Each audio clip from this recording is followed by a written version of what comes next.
Department of Justice's recent ruling in regards to the Wire Act.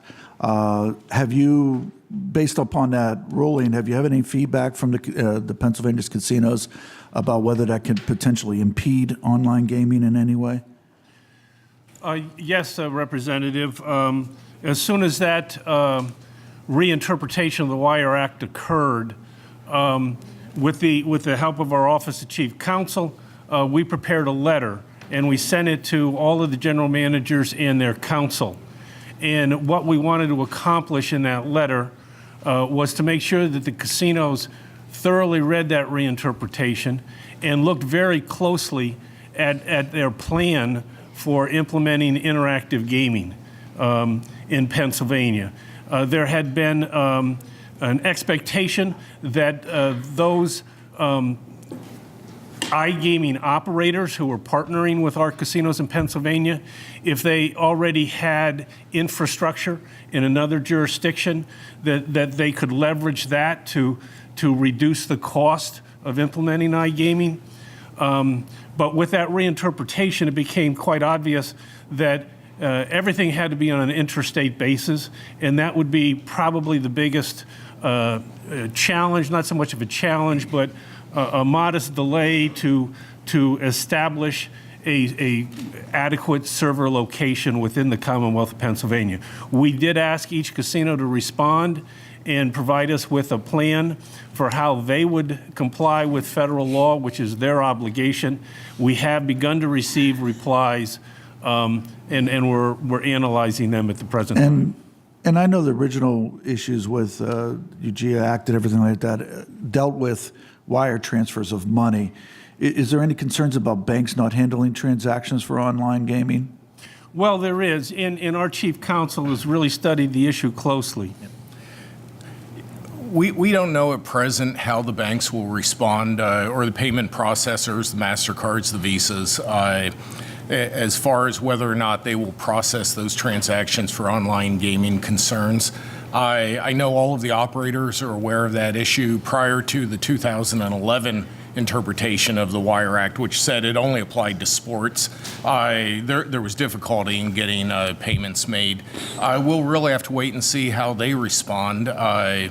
Yeah. Has there been any guidance from the DOJ on this at all? Not yet. A day or two after the reclarification came out from the DOJ, they did issue basically a 90-day moratorium letter for the U.S. attorneys, prevent them or asking them to refrain from instituting any criminal proceedings. I think it's during that time period. Again, the rumor mill is that there will be some clarifications or some guidance coming. We have not received it yet. Any concerns about the ability for that, as far as budgeting concerns, at least as far as we are concerned, that any of the casinos may want to pull back out, those that have already paid for licensing fees? We've not heard that any will be pulling out. That's now. good. I think they're all examining their own operation to make sure that it's an intrastate operation and that they can fulfill the goal of opening an online gaming operation. And since I segued into budgeting with that, in the governor's budget, he has projected revenues of close to $174 million into our general fund from gaming. Do you have any idea of what the breakdown of that is, or is that just from the governor's?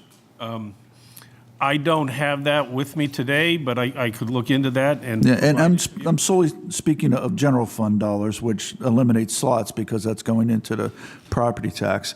But the dollars from table games alone has been $130 million, I think, this year is what it's projected, and it looks like we're on pace for that. And what I'm really getting to is what we're expecting from sports wagering. Certainly. Well, I could give you a little summary on that. So far, in this fiscal year, we have received 7 petitions for sports wagering certificates. All 7 have been approved. 5 have implemented sports wagering. It began in the middle of November. The authorization fee to obtain a certificate is $10 million.